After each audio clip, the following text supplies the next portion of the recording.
నువ్వు ఎక్కడ ఉన్నా ఏ మాట మాట్లాడినా సంఘంలో కూర్చుండొచ్చు, కానీ దేవునికి మహిమకరంగా ఉందా లేదా సంఘంలో నువ్వు చేసే పని? బయట ఉంటే దేవునికి మహిమకరంగా ఉందా లేదా నువ్వు బయట చేసే పని?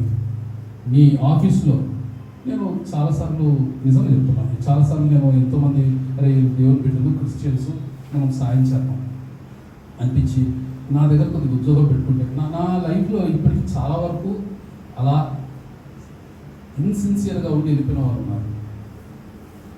ఇన్సిన్సియర్. దేవుడిని ఏం చూపించగలం మనం? మన మాటల్లో దేవుడిని ఏం చూపించగలం? మన జీవితంలో ఏం చూపించగలం? మనం చేసే పనుల్లో దేవుడిని ఏం చూపించగలం? అరే వీడు క్రిస్టియన్ రా, వానికి ఒక పని అప్పు చెప్తే అది పని అయితే ఒక పని చేసి వెళ్తాడు. అరే వీడు క్రిస్టియన్ రా, ఒక 10 లక్షలు చేతులు పెడితే అది జాగ్రత్తగా తెచ్చి మనకు అప్పు చెప్తాడు. అది ఒక టెస్ట్ మనీ మన జీవితంలో ఉండాలి కదా.